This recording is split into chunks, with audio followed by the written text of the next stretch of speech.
제가 종종 보는 TV 프로 가운데 좀 좋아하는 프로가 있습니다. 이게 바로 뭐냐면 개그 콘서트라고 합니다. 요즘 제 나이를 보면 아마 젊은 사람들은 웃을 것 같습니다. 목자님 나이가 지금은 적지 않은 나이 같은데 왜 개그 콘서트 그런 걸 보시나? 그것도 다 보는 건 아니고요. 제가 이렇게 틀면은 이제 그게 나오는데 중간 이후부터 좀 보다가 재미없는 것은 안 봅니다. 재미없는 거 나오면 이제 끄고 그러는데 제가 그걸 보면서 상당히 좀 스트레스도 좀 풀고 마음의 어떤 즐거움도 좀 누립니다. 그리고 또 하나 보는 것이 강연백도시입니다. 일요일날 그 저녁 때 강연백도시라고 그걸 좀 보는데 못 볼 때도 물론 많습니다. 근데 그걸 보는 것은 거기서 공통점을 발견하게 됐어요. 하나는 뭐냐면 세상에 저렇게 못생긴 사람도 전혀 주눅들지 않고 저렇게 남들에게 기쁨을 주고 힘을 주는구나. 그걸 느꼈습니다. 특히 요즘 나오는 그 콘서트 가운데 큰 색이라는 게 있습니다. 목사님 말 듣고 한번 봐야 되겠다 이렇게 생각하시고 한번 보셔도 괜찮을 것 같습니다. 거기 보면 뚱뚱한 사람들 나와가지고 자기의 뚱뚱한 몸매, 참 못생기고 뚱뚱한 몸매를 갖다가 무기로 삼아서 사람들을 웃기는 겁니다. 전혀 거기에 대해서 열등감 갖지 않습니다. 그걸 보면서 보는 사람들이 어떤 그 희열감을 느낍니다. 저런 사람도 자기 외모에 대해서 남들이 볼 때는 참 혐오하는 그런 뚱뚱한 몸매에 대해서 전혀 주눅들지 않고 그것을 가지고 그걸 무기 삼아서 사람들을 웃기고 재밌게 하고 힘을 주는 이런 사람들을 볼 때 참 훌륭한 사람들이다 이런 생각이 들었습니다. 사실 세상에서 잘난 사람, 똑똑한 사람 이런 사람들 많습니다. 머리 좋고 아주 총명하고 재주 많은 사람들 많습니다. 그런데 그러지 못한 좀 부족한 사람들, 좀 더 뒤떨어지는 사람들, 자기 그 핸디캡이 너무 커서 정말 고개를 못 들고 살겠다는 제대로 살지 못한다는 이런 사람을 또 많습니다. 그런데 거기에서 이런 사람들이 참 이거 볼 때 참 훌륭하게 이렇게 연기도 하고 사람들에게 기쁨과 즐거움을 주는 이런 사람들을 볼 때 정말 대단한 사람들이다 이런 생각이 듭니다. 또 강연백도시를 보는 그 이유는 거기에는 말할 수 없는 고통, 절망 가운데서 그걸 극복을 하고 그걸 이겨내고 사람들에게 기쁨과 어떤 위로, 소망을 주는 이런 그 프로기 때문에 제가 좀 좋아합니다. 근데 최근에 그것도 다 보지는 못했습니다만은 어떤 그 93세 되는 할머니가 이제 지나온 삶이 참 힘들고 고달팠습니다. 그리고 그 자녀들도 자기보다 먼저 세상을 떠보내고 또 그 일찍 젊은 나이에 남편을 병으로 보내고 세상을 하직하게 하고 그리고 이제 자기가 혼자 모든 살림을 도맡아 하면서 남매들을 키웠는데 그 자녀들이 다 또 나중에 또 병으로 죽게 됐어요. 그래가지고 이제 자기가 혼자 이게 사는데 참으로 참 나이가 이제 90 가까이 돼가지고 길거리 가다가 초등학교에 붙어있는 어떤 학력 인증 프로그램의 공고를 보고 어렵사리 다시 공부를 시작했습니다. 그래가지고 92세 나이에 초등학교 졸업장을 땄습니다. 그런데 그 공부를 그렇게 하면서 자기는 삶의 어떤 의욕을 느꼈다는 거예요. 근데 많은 분들이 얘기를 했습니다. 지금 그 나이에 그 공부해서 어디다 써먹으려고. 그 제목이 그겁니다. 어디다 써먹으려고. 많이 이렇게 비아냥거리고 참 쓸데없는 짓 한다고 이렇게 말을 했는데 자기는 그 공부하는 것이 그렇게 좋았다는 거예요. 까막눈이었던 눈이 이제 글자를 깨치고 나서 읽을 수 있으니까 얼마나 좋냐는 겁니다. 전혀 그때는 대충만 알아듣고 대충만 보고 그랬는데 이제는 글자를 읽을 수 있으니 얼마나 좋은 일이냐 이 말이에요. 그래가지고 이제 영어도 배우고 뭐 수학도 하고 자기가 이제 졸업을 했음에도 불구하고 이제 다시 또 거기에 가서 공부를 하는데 너무 기쁘고 즐겁다는 거예요. A, B, C, D도 이제 배우기 시작하고 그래서 누가 저한테 어디다 써먹으려고 공부를 하느냐 했을 때 나는 이게 공부하는 것이 내가 살아있다는 증거라는 거예요. 그리고 몸과 마음이 건강해진다는 겁니다. 제가 읽지는 않았습니다. 제가 이제 여기에 대한 어떤 기사를 제가 봤는데요. 거기에 나온 분이라고 합니다. 그런데 그것을 이제 컴퓨터에서 이제 스크랩을 해가지고 제가 한번 읽어봤습니다. 두 손가락을 가지고 한복을 100벌을 짓고, 그리고 이제 동네에서도 인정받고 다른 사람들에게 기쁨을 주는 80세 할머니 얘기도 실렸습니다. 이분이 16살 때 한국 전쟁이 일어나가지고 이제 피난 열차를 타고 가다가 기차 위에서 떨어졌습니다. 떨어져가지고 그냥 손을 다쳤는데 치료할 생각도 못했다는 거예요. 왜냐하면 돈이 없으니까.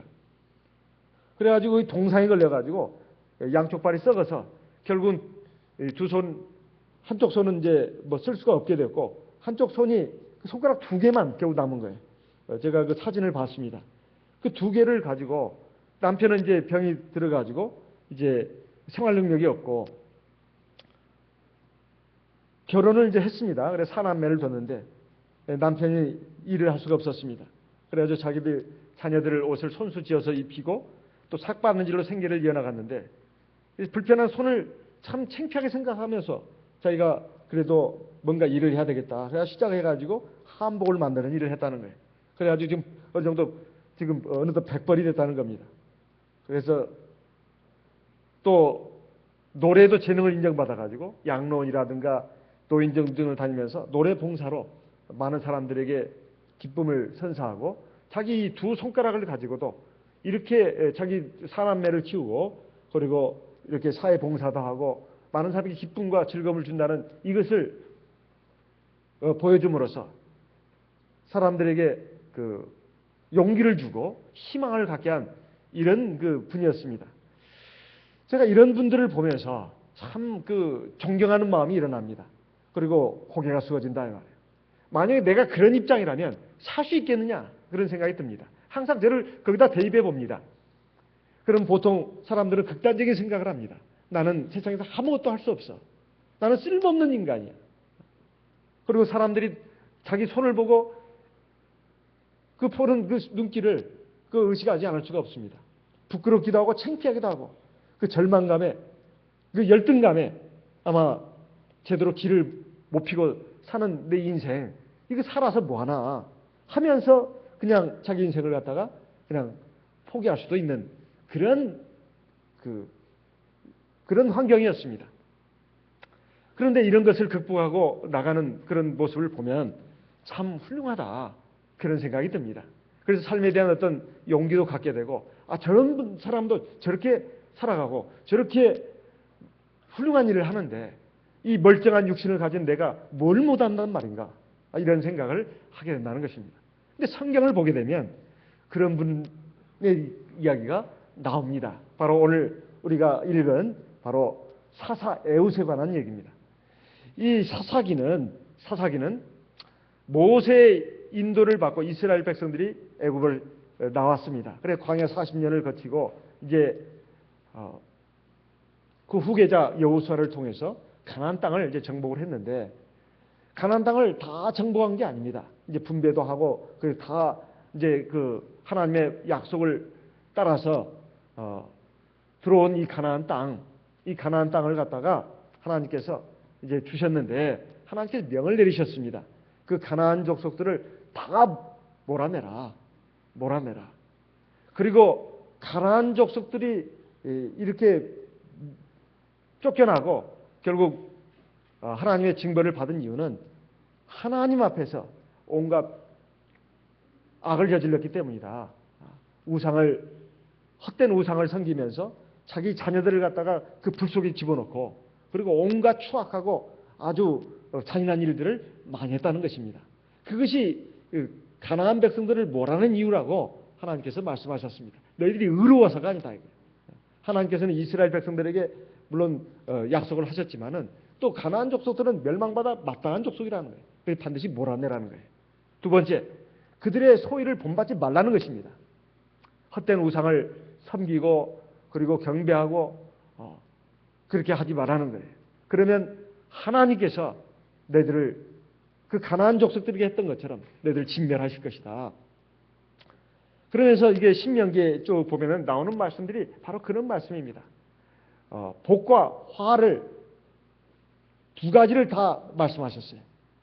하나님을 경외하고 하나님 말씀에 순종해서 나가면 너희들이 떡반죽 그릇이 넘칠 것이고 너희의 포도는 결실이 풍성할 것이고 하는 일마다 잘 될 것이고 너희들 대적들은 한 길로 들어왔다가 9길, 10길로 도망가리라. 너희들은 으뜸이 될 것이다. 거기에 대한 하나님 경외하고 하나님 말씀에 순종하면 이런 축복이 주어질 것을, 복이 주어질 것을 말씀하시고 그 뒤에는 이제 저주와 화에 대해서 말씀하고 있습니다. 만약에 하나님을 경외하지 않고 하나님 말씀에 불순종해서 나가면 얼마나 많은 저주를 받을 것인가. 이것을 쭉 또 기록해 놨다 이 말이에요. 그게 신명기서에 있는 말씀입니다. 이것을 여호수아를 통해서도 계속 강조하고 강조했습니다. 이제 가나안 땅에 들어온 이스라엘 백성들에도 그것을 계속 강조를 했어요. 그런데 이스라엘 백성들이 하나님 말씀에 그대로 순종은 안 했습니다. 가나안 족속들을 다 물리치질 않았어요. 쫓아내질 않았습니다. 그냥 머물러 살게 했다 이 말이에요. 그러다 보니까 가나안 족속들하고 이제는 자꾸 동화되기 시작했습니다. 그 영향을 받았다 이 말이에요. 하나님을 경외하지 않고 바알 우상, 아세라 우상 이런 헛된 우상을 만들어서 섬기기까지 했습니다. 그러니까 하나님께서 이미 예고하신 대로 그들을 징벌하기 시작했어요. 징벌의 방법이 뭔가?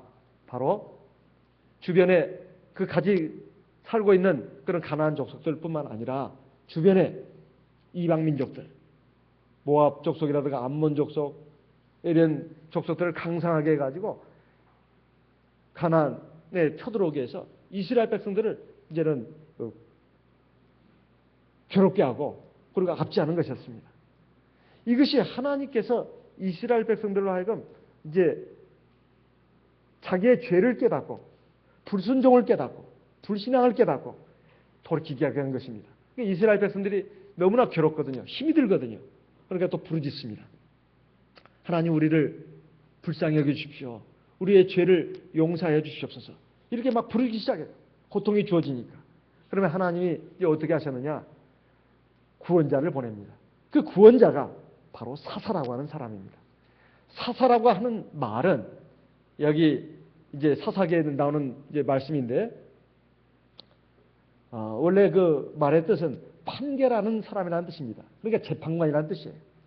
그런데 무슨 단순히 판결하기 위해서 주신 것이 아니라 이스라엘 백성들을 모세와 여호수아에 뒤이어서 이제 그리고 이제 이스라엘의 왕정이 시작되기 전에 왕정이 사울 왕, 다윗 왕 해가지고 이제 왕정이 시작되기 전에 그 중간 기회에 이스라엘 백성들의 통치자로서 그리고 구원자로서 하나님이 세우신 사람입니다.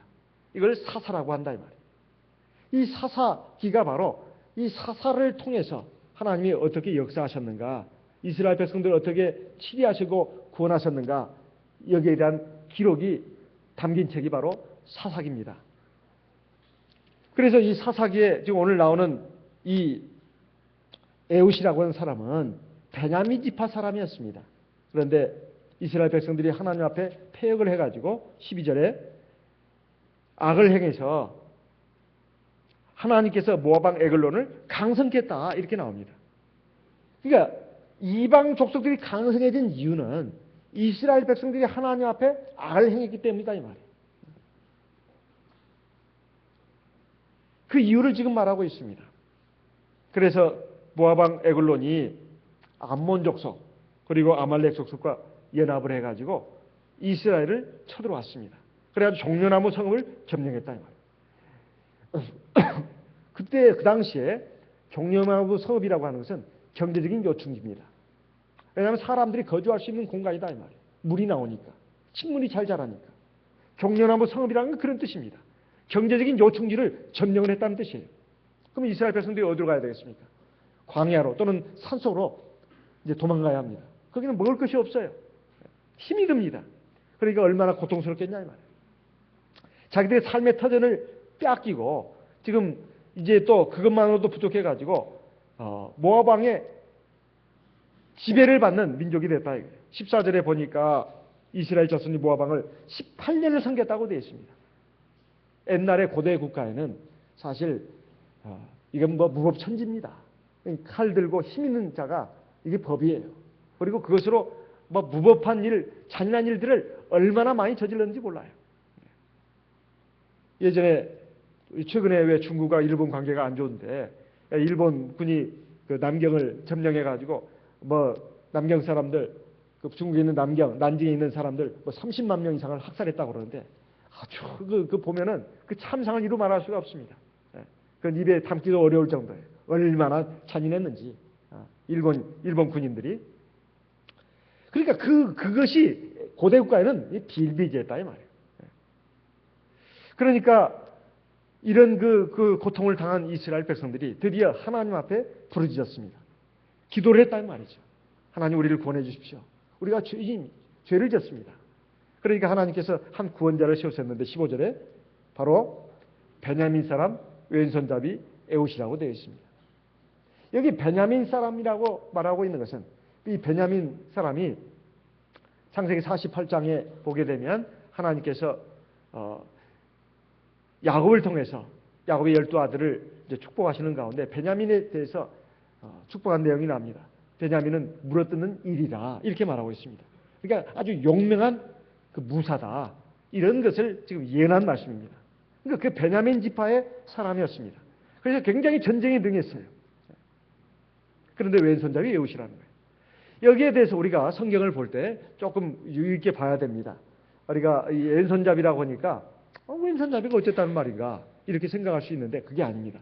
이게 원문 히브리어 원문상으로 보면 오른손을 못 쓰는 사람, 즉 불구자였다는 뜻입니다. 장애자였다는 뜻이에요. 아니 꼭 그렇게 볼 수 있느냐? 아무리 원문은 그렇다 하더라도 아니 왼손잡이일 수 있지. 사람이 오른손만 쓰나? 오른손은 멀쩡해도 왼손을 쓸 수 있지. 그래서 왼손잡이라는 거 아니야? 그런 건 아니라는 뜻입니다. 왜냐하면 원문적으로 그렇게 될 뿐만 아니라 또 성경의 그 근거를 찾아볼 수가 있다. 이 에웃이 자기들을 괴롭히는 모압 왕 에글론을 죽이기 위해서 어떻게 했습니까? 옛날에 우리 민족 영웅 안중근 의사처럼 이또 히로부미를 하얼빈역에서 죽이지 않았습니까? 그러니까 그런 그 용맹함을 가지고 용기를 가지고 나타난 사람이 바로 에웃입니다. 근데 에웃이 어떻게 그 애굽왕 에글론을 죽였을까요? 여기 잘 기록되어 있습니다. 이스라엘 백성들이 모압 왕에게 공물을 바칠 때 거기 갔습니다. 그래서 공물을 바치고 사람들은 이제 돌아가는데 다시 돌아와 가지고 애굽 왕에게 1대1 독대를 청했다 이 말이에요.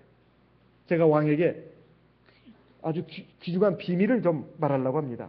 그러니까 왕이 의심을 풀고 다 물리쳤어요. 그런데 이 에웃이 양날에 그 칼을 만들었습니다. 한 규빗. 그러니까 아마 45cm 정도 되겠죠.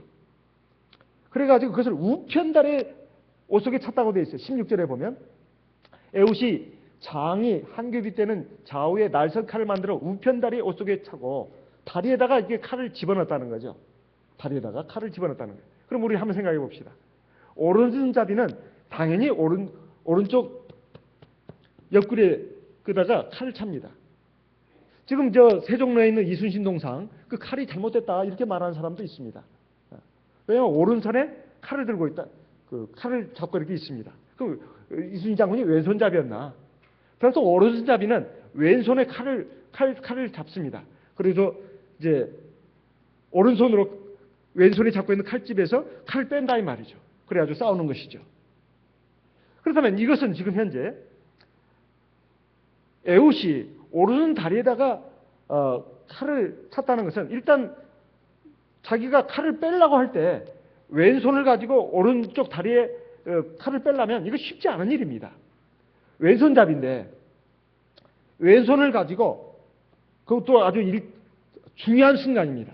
자칫 잘못하면 이 암살이 실패로 끝나면은 자기 목숨뿐만 아니라 이스라엘 백성들의 안위가 굉장히 이제 큰 고통이 오는 것이죠. 왼손잡이가 오른쪽 다리에다가 칼 집어넣는다는 것은 이건 이례적인 일이다 이 말이에요. 그럼 왕이 봤을 때 분명히 이 경계를 풀고 안심하고 1대1 독대를 허용한 것은 오른손을 못 쓰는 사람이 분명했다는 겁니다. 에웃이 오른손을 못 쓰기 때문에 왼손을 갖고 있는 거죠. 왼손을 갖고 있는 사람이 즉 왼쪽 다리에 예를 들면 암살을 하고 치면은 왼쪽 다리에다가 칼을 넣어야 된다는 거죠. 그러면 아무래도 칼이 들어간 자리가 불룩 튀어나지 않겠습니까? 제가 수사관 같네요. 지금 수사반장 얘기를 하고 있는 건 아닌데 어쨌든 왼손잡이라면 당연히 칼을 왼쪽 다리에다가 집어넣어야 된다는 거죠. 숨겨야 된다는 거죠. 그런데 오른쪽 다리에다 넣었다는 겁니다. 이것은 쉽지 않은 일입니다. 이건 상당한 연습을 해야 돼요. 그리고 상대의 의심을, 경계를 풀어주는 역할을 하는 것입니다. 그러니까 분명히 이 에웃은 오른손을 못 쓰는 사람이었다. 그리고 상대방이 봤을 때 오른손을 못 쓰는 불구자가 틀림없다. 이렇게 생각을 했음이 틀림없습니다. 그리고 당시에 이스라엘뿐만 아니라 중동 지방에서 지금도 마찬가지인데 왼손을 쓰는 것은 이건 상스럽지 않다고 되어 있어요. 오른손을 써야 된다는 거예요. 왜? 왼손으로 그러니까 그 화장실에 들어가서 이제 일을 보고 왼손으로 닦는다는 것입니다. 오른손은 닦지 않는다는 거예요. 중동 사람들은 손으로 이제 밥을 먹는 경우가 많지 않습니까? 그러니까 오른손으로 먹는 것이죠. 왼손으로 뒤를 닦는 것입니다. 그리고 악수할 때 왼손을 내미는 것은 상대방에 대한 모욕이라고 합니다. 그러니까 왼손은 이건 좋지 않은 손이다. 이런 그 의식이 아주 팽배했다 이 말이에요. 그래서 오른손을 써야 된다는 거예요. 옛날 우리 조상들도 그러지 않았습니까? 우리 부모 세대도 그랬습니다. 왼손으로 젓가락질을 하려고 숟가락 들면은 막 뭐라고 했습니다. 오른손으로 먹어야 된다는 거예요. 왼손으로 먹지 말라고. 근데 타고난 왼손잡이 기질을 가진 사람은 어떻게 할 수가 없습니다. 왼손으로 결국 많이 쓸 수밖에 없어요. 요즘은 왼손잡이가 각광을 받는 시대입니다. 유현진 투수도 왼손잡이 아닙니까? 왼손을 잘 쓰니까 결국은 이렇게 훌륭한 투수로서 성장해가지고 지금 국위를 선양하고 있는 거 아니겠어요? 근데 옛날에는 그렇지 않았습니다. 왼손잡이는 이건 상스럽지 못한 사람이다. 이렇게 생각을 한 것입니다. 그래서 막 책망을 하고 못 쓰겠다 이 말이에요. 그런데 이 에웃이 왼손을 썼습니다. 이것은 그냥 오른손보다는 왼손이 편해서 왼손잡이라는 것이 아니라 오른손을 못 쓰는 불구자로 히브리 원문상으로는 그렇게 나와 있다. 오른손을 못 쓰는 사람. 이걸 성경 번역자가 왼손잡이라고 번역을 한 것이다. 이런 말입니다. 21절에 보면 에웃이 왼손으로 우편다리에서 칼을 떼어 왕의 몸을 찌르매 아주 깊숙이 찔렀습니다. 자, 이것을 통해서 우리에게 지금 하나님께서 알려주시는 것가 뭔가? 에웃은 베냐민 지파 사람이라는 겁니다. 원래 베냐민이라는 말의 뜻은 오른손의 아들이라는 뜻이 들어있다고 합니다. 오른손의 아들. 베는 아들이고 야민은 오른손이라는 뜻이에요. 그래서 베냐민 그러면 오른손의 아들이라는 뜻이다. 창세기 49장에 야곱이 12아들에게 그 예언할 때 창세기 49장 27절에 나와 있는 말씀에 베냐민은 물어뜯는 일이라 이것은 굉장히 용맹한 것을 말하는데 그만큼 바로 오른손은 능력을 상징한다는 거예요. 오른손의 아들이다. 능력을 상징한다는 겁니다. 그런데 에웃은 베냐민 지파 사람이면서 공교롭게도 오른손을 못 쓰는 사람이었다. 이 말이에요. 왼손은 힘이 약한 손입니다. 왼손 가지고는 힘이 약해요. 오른손이 힘이 강하죠. 그래서 우리가 하나님께서 이 베냐민을 통해서 우리에게 알려주신 바 첫째는 사람이 비록 핸디캡을 갖고 있더라도 또 그것이 약점이 많더라도 오히려 그 약점, 그 핸디캡이 하나님의 능력이 나타나고 하나님의 구원의 역사가 나타나는 하나의 통로가 될 수 있다는 것입니다. 사람들이 보통 장점으로 생각하는 것, 즉 오른손처럼 힘을 가지고 있는 것들, 이것이 본인에게 축복이 아니라 오히려 저주가 될 수도 있습니다. 그 장점 때문에 망하는 사람도 많아요. 예를 들자면 어떤 사람이 예를 들면 외모가 아주 뛰어납니다. 키도 크고 잘생기고 예쁩니다. 그러면 어떤 그 현상이 일어날까요? 사람은 자기가 잘생긴 줄 압니다. 물론 모르는 사람도 있어요. 그런 사람은 훌륭한 사람이죠. 자기가 예쁘고 잘생긴 걸 자기가 알아요. 왜? 사람들이 시선 자기에게 많이 오는 걸 알거든요. 그리고 어쩌다가 또 종종 그런 말을 많이 듣습니다. 아, 당신은 참 잘생겼어요. 당신은 참 예뻐요. 당신은 그렇게 키가 크고 날씬해요. 그런 칭찬을 듣거든요. 그러면 사람들이 주목을 많이 받다 보니까 사람이 외모에 자꾸 신경을 쓰게 돼요. 자꾸 거울을 더 많이 보게 되고 자꾸 치장하게 되고 자꾸 자기 어떤 몸매 관리를 하게 됩니다. 속은 부실해지는데 겉만 이제 막 그냥 그 때깔내게 하고 광택을 내는 거다 이 말이에요. 그래서 외모가 훌륭한 사람이 속이 빈 사람들이 많을 가능성이 많습니다. 그래서 세방교회 성도님들은 참 조심해야 됩니다. 이렇게 잘생긴 분들이 많고 예쁜 분들이 많으니까. 하지만 그게 신경을 안 쓰는 사람들은 훌륭한 사람이다. 그래서 제가 언젠가 우리 청년들에게 얘기하면서 그런 얘기를 한 적이 있습니다. 외모를 가지고 승부를 걸지 말고 속 사람의 신앙, 그리고 인품, 그리고 실력을 가지고 열심히 노력해서 갈 곳다는 실력을 가지고 그걸 힘으로 삼아라. 신앙의 힘, 그리고 신앙에 의해서 닦여진 인품, 그리고 신앙으로 하나님 앞에서 열심히 갈고 닦아가지고 길러진 실력, 이런 것을 진짜 힘으로 삼아야지 이 멀쩡한 허대를 가지고 힘을 삼아서는 안 된다. 제가 그런 얘기를 한 적이 있습니다. 사실입니다. 그러니까 외모는 그렇게 중요한 게 아니다 하는 것입니다. 중요한 것은 속 사람의 신앙과 인품이다 이 말이에요. 이것이 굉장히 중요합니다. 그런데 이 외모가 훌륭한 사람들은 이미 유리한 점과 불리한 점을 동시에 갖고 있다고 생각해야 합니다. 외모가 잘만 활용하면 무기가 될 수 있습니다. 잘못하면 자기를 망치는 그런 것이 될 수가 있다 이 말이에요. 그걸로 인해서 쉽게 말하면 껍데기만 신경을 쓰는 사람이 될 수 있습니다. 속을 충실하게 하는데 신경을 안 쓴다 이 말이에요. 그리고 자칫하면 우월감을 가집니다. 교만해진다 이 말이에요. 그로 인해서. 어디 외모뿐이겠습니까? 학벌이나 지식도 마찬가지입니다. 머리가 좋아서 또 아주 총명해가지고 어쨌든 좋은 학교 나오고 좋은 학벌을 갖춘 사람들은 잘못하면 또 이 교만해지실 수 있다 이 말이에요. 그것이 또 유리한 점도 되지만 또 불리한 점도 될 수 있다는 거예요. 양날의 칼입니다. 좋게 되면 아주 좋은 것이지만 또 그 사람을 평생 교만하게 만들어가지고 나 무인격으로 만들 수가 있다 이 말이에요. 사실 공부가 다가 아니죠. 공부는 하나의 영역에 불과합니다. 공부 잘해서 그걸로 잘 나갔다 해서 그게 전부가 아니다 이 말이에요. 사람의 어떤 그 가치라고 하는 것은 머리 총명함과 지식과 학벌 가지고 다 되는 것이 아닙니다. 그 인품과 그 삶의 내용, 그가 얼마나 가치 있는 삶을 살고 있는가, 그것에 의해서 평가를 받아야 된다 이 말이에요. 그러기에 풍부한 지식과 좋은 학벌은 좋은 무기가 될 수 있습니다. 잘만 쓰면. 하지만 그것에 또 그냥 아주 쉽게 말하면 안주하게 되면 그것이 자기를 찌르는 칼이 될 수도 있다는 거예요. 또 많은 재물도 마찬가지입니다. 재산이 많으면 참 여유롭습니다. 불편함이 없어요. 그리고 걱정이 없죠. 그리고 무엇이든지 할 수 있습니다.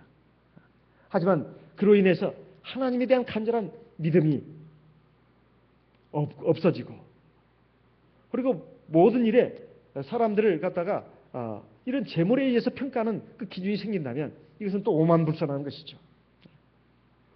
재물로 인해 가지고, 풍부한 재물로 인해서 오히려 그것이 그 사람을 망치는 그런 것이 될 수도 있다는 것입니다.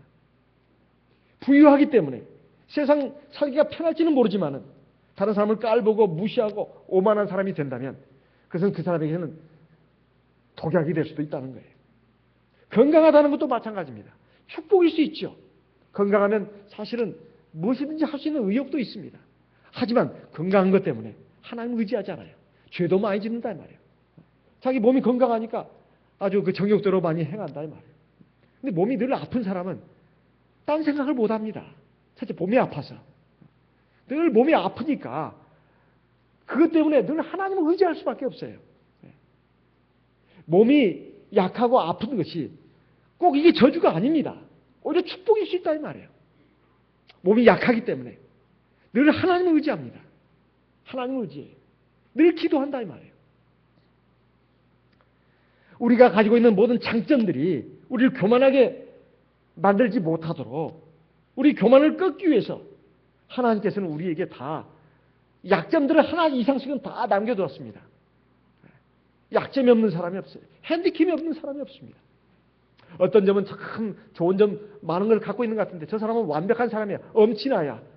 엄친아 이런 말 많이 쓰죠. 엄마의 친구의 아들이라는 뜻이죠. 이게 모든 것을 완벽하게 갖춘 사람이라는 뜻입니다. 그런 사람이 있을까요?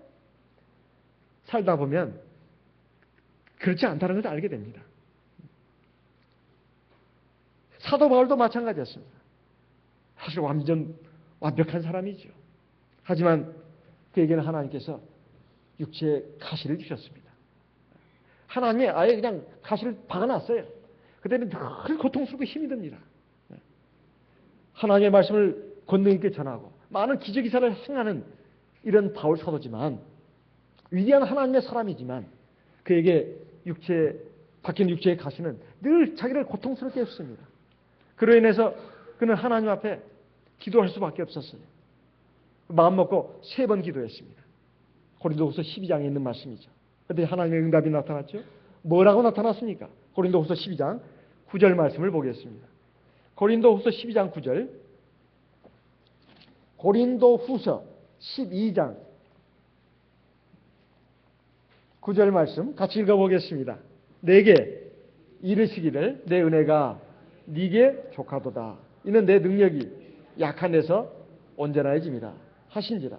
이러므로 도리어 크게 기뻐함으로 나의 여러 약한 것들에 대하여 자랑하리니 이는 그리스도의 능력으로 내게 머물게 하려 함이라. 여기 약한 것들, 이걸 줄여서 약점이라고 합니다. 약한 것들, 약점. 약점이 무슨 뜻이에요? 약할 약자, 점점자입니다. 약한 점들. 약한 점들이 다 있다는 거예요. 그것이 바로 하나님의 능력이 머물게 하는 근거라는 거예요. 왜? 약한 그것 때문에 하나님을 바라보고 하나님을 찾고 하나님을 경외하고 하나님을 의지하는 신앙으로 나온다 이 말이죠. 그러면 하나님께서 그의 힘이 되어 주십니다. 그의 능력이 되어 주신다 이 말이에요. 바울 사도는 육체의 가시를 뽑아달라고 하나님께 그렇게 기도를 했는데 하나님의 응답이 내 은혜가 너한테 충분하다. 이제 그런 기도 하지 마라. 이는 내 능력이 약한 데서 온전해지기 때문이다. 그래서 바울 사도가 이 하나님의 응답을 받고 자기 약점들을 오히려 기뻐하고 자랑까지 했다는 겁니다. 나는 이렇게 약점이 있습니다. 쉽게 말하면 나는 이렇게 키가 작습니다. 나는 이렇게 뚱뚱합니다. 나는 이렇게 못생겼습니다. 나는 이렇게 머리가 나쁩니다. 나는 아무 재주가 없습니다. 이걸 자랑했다 이 말이에요. 이게 자랑거리입니까? 숨기고 싶은 점이죠. 이걸 자랑했다 이 말이에요. 10절 그러므로 내가 그리스도를 위하여 약한 것들과 능욕과 궁핍과 핍박과 곤란을 기뻐하노니 이는 내가 약한 그때 곧 강함이니라. 뭐 때문에 강해지냐 이 말이에요. 바로 하나님의 능력으로. 세상에서 가장 불쌍한 사람이 어떤 사람이냐? 자기에게 약점이 있는데도 불구하고 하나님을 의지하지 않는 사람입니다. 하나님을 자기의 능력으로 힘으로 삼지 않는 사람, 제일 어리석은 사람이고 제일 비참하고 제일 불쌍한 사람이다 이 말이에요. 사실은 우리가 세상 사람을 보고도 배워야 합니다. 제가 아까 개그 콘서트 때 나오는 큰 세계에 나오는 뚱뚱이들, 그 뚱보를 이렇게 뽑으니까 그 뚱뚱이 중에 어떤 그 개그맨이 그랬다면서요. 아직 KBS에 우리 같은 돼지가 부족한가? 왜 뚱보를 또 뽑나? 후배 개그맨 뚱보가 들어올 때 참 이상하다. 아직도 우리 KBS에 돼지가 부족한가? 그 말 듣고 얼마나 웃었는지 몰라요. 사실 자기의 약점을 오히려 드러내놓고 그걸 무기로 삼는 이런 사람도 있는데 우리 하나님의 백성들이 우리가 세상 사람을 통해서도 배울 건 배워야 된다 이 말이에요. 에웃은 바로 그런 사람이었습니다. 에웃은 자기의 약점이 있었지만 하나님을 경외하는 사람이었어요. 하나님은 다 눈여겨보셨습니다. 이스라엘 백성들 200만 명 아마 이상이 됐겠지요. 그런데 쭉 눈여겨보니까 베냐민 지파에 에웃이라는 사람 불구자예요. 오른손을 못 써. 오른팔을 못 써. 왼손잡이입니다. 그런데 하나님을 경외해요. 하나님을 자기 힘으로 삼습니다. 하나님을 자기 오른팔로 삼다 이 말이에요. 자기 오른손을 못 쓰니까 에웃은 하나님을 자기 오른팔로 잡았다는 거예요. 성경에는 하나님이 오른손으로 자기 백성을 도와주신다는 말씀이 많이 나옵니다. 시편 17편 17절 말씀을 보겠습니다. 시편 17편 7절. 시편 17편 7절 같이 읽어보겠습니다. 시편 17편 7절. 주께 피하는 자를 그 일어나 치는 자에게서 오른손으로 구원하시는 주여, 주의 기이한 인자를 나타내소서. 하나님도 오른손이 있네요. 하나님도 오른팔이 있습니다. 이거 오른손은 권능을 상징합니다. 능력을 상징한다 이 말이에요. 강한 힘을 상징합니다. 하나님께서 그 오른손으로 자기 백성을 건지신다고 되어 있습니다. 또 시편 18편 35절 말씀을 보겠습니다. 시편 18편 35절 같이 읽어보겠습니다. 주께서 또 주의 구원하는 방패를 내게 주시며 주의 오른손이 나를 붙들고 주의 온유함이 나를 크게 하셨나이다. 주께서 그의 오른손으로 우리를 붙드시고 우리를 크게 하시고 우리를 강하게 하신다는 것입니다. 시편 20편 6절 말씀을 보겠습니다. 시편 20편 6절 같이 읽어보겠습니다. 시편 20편 6절 같이 읽어보겠습니다. 여호와께서 자기에게 속한 바 기름 부음 받은 자를 구원하신 줄을 이제 내가 아노니 그 오른손에 구원하는 힘으로 그 거룩한 하늘에서 저에게 응답하시리로다. 이렇게 비록 나에게 약점이 있고 부족한 점이 있고 그것 때문에 내가 어떤 힘으로 이 세상을 제대로 살지 못한다 할지라도 걱정할 일이 없다 이 말이에요. 하나님을 자기 오른손으로 오른팔로 삼으면 됩니다. 그러면 세상을 이길 수가 있어요. 세상에 어떤 강한 자도 사실 하나님의 허락하심 안에서만 사는 것입니다. 그 생명도 그가 가진 모든 삶의 여건도 하나님이 허락하시는 한도 내에서만 누리고 쓸 수 있는 것입니다. 우리 하나님의 백성들은 참 얼마나 감사한지 모릅니다. 하나님을 아버지로 모시고 있고 하나님이 우리의 힘이 되어주고 있고 하나님의 영이 우리의 몸과 마음 가운데 들어와 계십니다. 이런 하나님을 자기 오른손 오른팔로 삼고 살아가는 인생이야말로 복된 인생입니다. 그런데 이 에웃이 그저 하나님을 경외하고 의지하는 그걸로만 끝나지 않았습니다. 에웃은 그저 하나님을 의지하고 그냥 무작정 내가 이 모압 왕을 쳐주게 하지 하고 들어가는 것이 아닙니다. 에웃은 준비를 했습니다. 그 준비가 뭘까요? 사사기 3장 16절에 아까 제가 잠깐 말씀드렸습니다. 에웃이 장이 그 길이가 한 규빗 되는 좌우의 날선 칼을 만들어 우편다리 옷 속에 차고 좌우의 날선 칼이라고 했습니다. 보통 칼은 두 종류가 있습니다. 보면은 한쪽은 그냥 등으로 되어 있어요. 그건 손을 대도 상관이 없습니다. 보통 주방에서 쓰는 칼이 그런 칼들이 아니겠습니까? 위에는 칼등이고 밑에는 칼날만 있는 거죠. 반원형으로 해가지고. 그런데 여기 그 군인들이 쓰는 칼은 아마 옛날에도 두 종류가 있었던 것으로 보여집니다. 한쪽만 날이 있고 한쪽은 그냥 등으로 되어 있는 칼. 그런데 이 에웃은 양쪽을 날선 그 칼로 만들었다고 했습니다.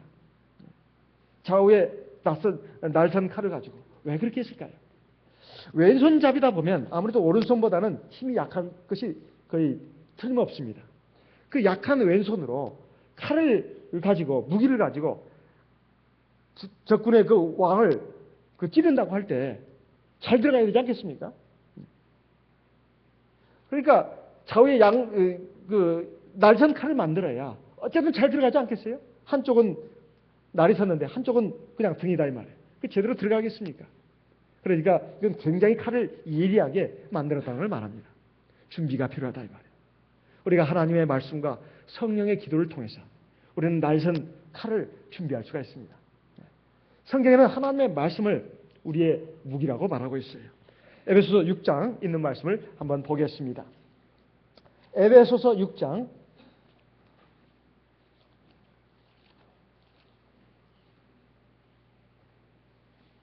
17절 에베소 6장 17절 구원의 투구와 성령의 검 곧 하나님의 말씀을 가지라. 구원의 투구와 성령의 검 곧 하나님의 말씀을 가지라. 우리가 영적인 전쟁에서 세상에서 벌어지는 인생의 싸움에서 승리하기 위해서는 무기를 가져야 합니다. 최고의 무기는 하나님의 말씀입니다.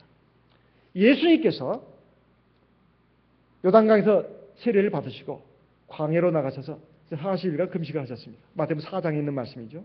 그리고 마귀에게 먼저 시험을 받았는데 우리 인류를 대표해서 하나님의 백성들을 대표해서 마귀에게 3가지 시험을 받았습니다. 그 3가지 시험은 우리 하나님의 백성들이 이 세상을 살면서 겪는 모든 영적인 전쟁 또는 시험 이것을 예표하는 것입니다. 그 시험을 예수님께서 어떻게 이기셨죠? 예수님이 가진 권위만 가지고 마귀야 물러가라 이렇게 소리치면서 물리쳤습니까? 그렇지 않습니다. 아니 예수님 스스로의 말씀을 가지고 당장 그때 생각나는 말씀을 가지고 물리쳤습니까? 그러지 않습니다. 모든 그 시험을 물리치는 그걸 보게 되면 기록하였으되 즉 구약 성경 하나님의 말씀 기록된 하나님의 말씀을 가지고 마귀의 시험을 물리쳤습니다. 예수님께서 마귀의 시험을 물리친 것은 이제 광야에서 40일간 금식하면서 밥만 굽고 있었던 것이 아닙니다. 성령이 기도를 했다 이 말이에요. 그러니까 성령이 충만해가지고 광야로 나갔다고 되어 있습니다.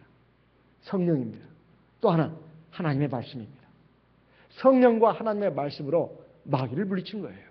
오늘 우리도 마찬가지입니다.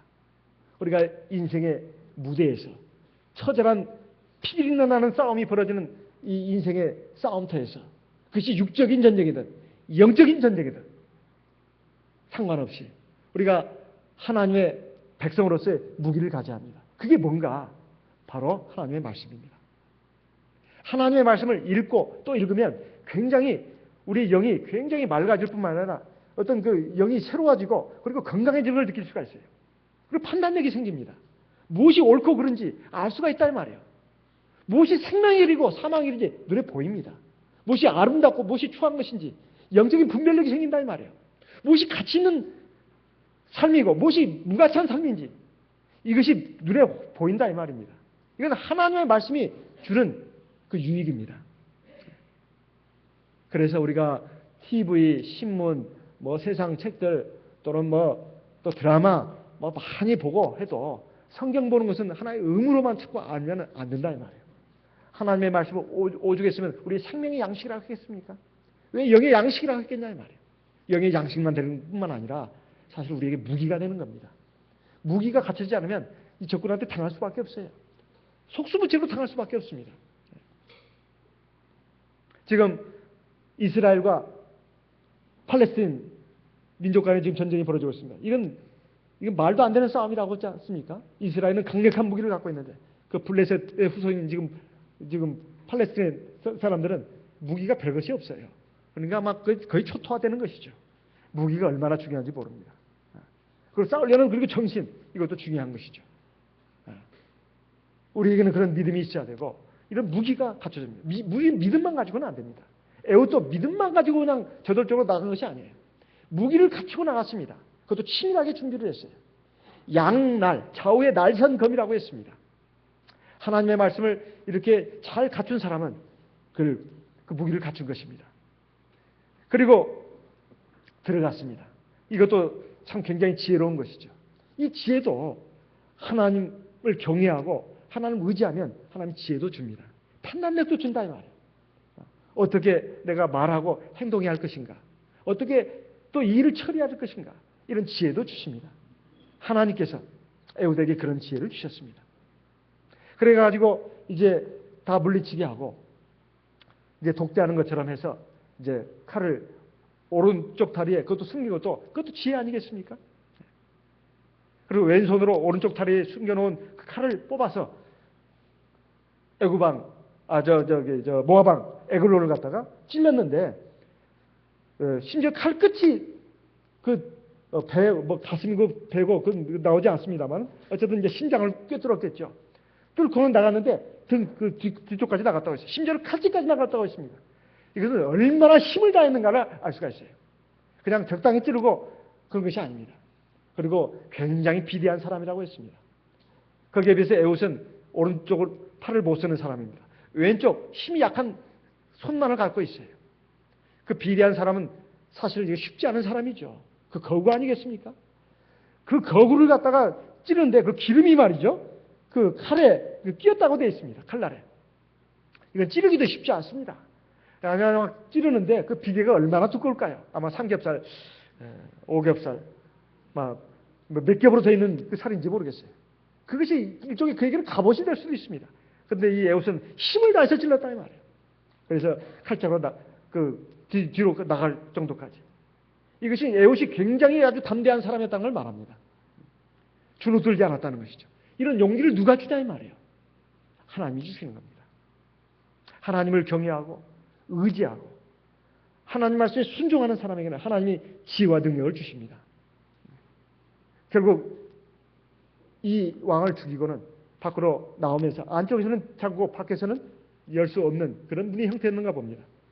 그 부하들이 자기 왕이 볼일을 본다고 생각을 했습니다. 여기 25절에 보면 24절에 보면 왕이 필요한 다락방에서 발을 가리운다 하고 이것은 은유적인 표현인데 볼일을 보는 걸 말합니다. 예를 들면 소변, 대변 보는 거 이것을 이런 식으로 표현한다고 합니다. 그래서 아무리 기다려도 문이 열리지 않으니까 열어보니까 문이 잠겼어요. 그래서 열쇠를 가지고 열어보니까 자기 왕이 죽어서 있더라 이 말이에요. 근데 이 에웃은 이제 도망을 갔습니다. 그래가지고 어디 산속으로 숨어버린 게 아니에요. 27절에 보니까 에브라임 산지에서 나팔을 불었습니다. 그러니까 이스라엘 자손이 산지에서 그를 따라 내려왔습니다. 에웃이 이제 그 앞장을 섰습니다. 뭐라고 말합니다. 28절에 나를 따라라. 여호와께서 너희 대적 모압 사람을 너희의 손에 붙이셨느니라. 지금 잠자고 억눌려 있는 그리고 패배의식 속에서 노예처럼 살고 있는 이스라엘 백성들을 갖다가 일깨웠습니다. 나팔을 불었습니다. 이건 일깨우는 소리입니다. 우리 가정이, 우리 교회가 정말 신앙적으로나 모든 면에 있어서 침체되어 있고 그리고 병들어 있고 나약해져 있을 때 이걸 누가 살릴 것이냐. 다 이렇게 이 모양의 꼴인데 그렇게 절망하고 낙담만 할 것이 아닙니다. 누가 한 사람이라도 신앙적으로 깨어가지고 하나님을 경외하고 의지하고 하나님을 오른팔로 삼고 나가는 사람은 자기 자신뿐만 아니라 자기가 몸담고 있는 가정 그리고 교회 그리고 삶의 일터를 깨울 수가 있습니다. 그리고 구원의 길로 나아갈 수 있어요. 에웃이 바로 그런 일을 했습니다. 그러니까 이스라엘 백성들이 이 에웃을 보고 용기를 얻었습니다. 에웃도 저렇게 했는데 저 오른손잡이 이도 아니고 불구잖아. 저렇게 했는데 우리가 어떻게 이렇게 가만히 있을 수 있단 말인가. 영물간의 그 백년 전쟁을 승리로 이끌었던 사람이 프랑스의 어떤 한 소녀라면서요? 그 소녀 이름이 뭔가? 예? 무슨 소녀? 그 소녀가 그냥 잡혀서 죽는 걸 보고 프랑스 사람들이 용기를 얻어가지고 영국을 물리쳤다고 하지 않습니까? 그게 갑자기 생각이 안 나네요. 이렇게 기억력이 많이 떨어졌어. 예?